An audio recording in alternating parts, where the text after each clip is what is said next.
السلام علیکم ورحمۃ اللہ وبرکاتہ۔ تمام اعمال ظاہرہ باطنہ میں نیت ضروری ہے۔ وقال اللہ تعالی، اور اللہ کا ارشاد ہے، وَمَا أُمِرُوا إِلَّا لِيَعْبُدُوا اللَّهَ مُخْلِصِينَ لَهُ الدِّينَ حُنَفَاءَ وَيُقِيمُوا الصَّلَاةَ وَيُؤْتُوا الزَّكَاةَ وَذَلِكَ دِينُ الْقَيِّمَةِ۔ وقال اللہ تعالی، اللہ کا ارشاد ہے کہ ان کو حکم تو یہی ہوا تھا کہ اخلاص عمل کے ساتھ اللہ کی عبادت کرے اور نمازیں پڑھے اور زکوٰۃ دیں، اور یہی سچا دین ہے۔ وقال اللہ تعالی، اور اللہ نے مزید فرمایا، لن ینال اللہ لحومها ولا دماؤها، کہ اللہ تک نہ ان کا گوشت پہنچتا ہے اور نہ خون، بلکہ اس تک تو تمہاری پرہیزگاری پہنچتی ہے۔ اب ہماری نیکیاں کہاں جا رہی ہیں؟ ہم نیکیاں کیوں کر رہے ہیں؟ ہمارا مقصد کیا ہے؟ جیسا کہ میں نے شروع میں بولا کہ تمام اعمال ظاہرہ باطنہ میں نیت ضروری ہے۔ اب نیت پر ڈیپینڈ کرتا ہے۔ آپ اگر صدقہ کر رہے ہیں، آپ اگر نماز پڑھ رہے ہیں، آپ دین کا کوئی بھی شعبہ، نیکی کا کوئی بھی کام کر رہے ہیں، چاہے وہ چھوٹی سی چھوٹی نیکی ہی کیوں نہ ہو، لیکن اس میں آپ کی نیت کو دیکھا جائے گا، آپ کے دل کو ٹنٹولا جائے گا کہ اس میں کیا ہے۔ اگر آپ صدقہ کر رہے ہیں تو کیا آپ وہ صدقہ لوگوں کو دکھلانے کے لیے کر رہے ہیں، لوگوں کو خوش کرنے کے لیے کر رہے ہیں؟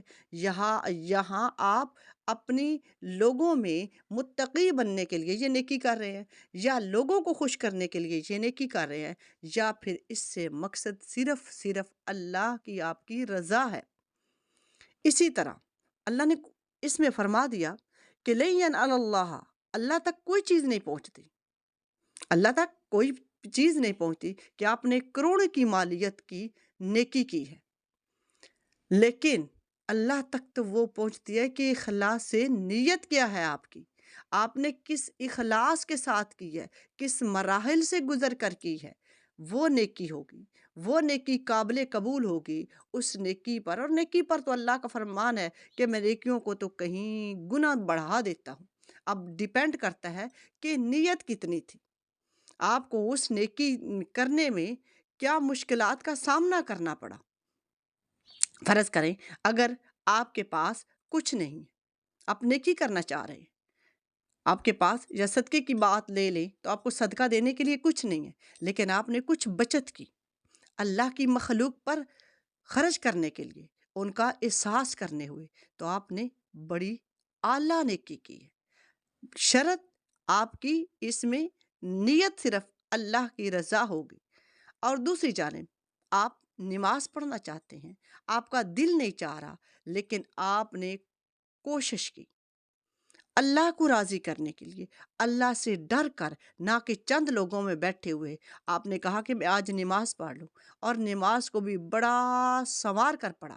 لیکن اگر آپ نے تنہائی میں نماز پڑھی اور وہ آپ نے اس طرح پڑھی جیسا کہ ایک کوا ٹھونگے لگاتا ہے، تو ایسی دو نیکیاں برابر نہیں ہوتی۔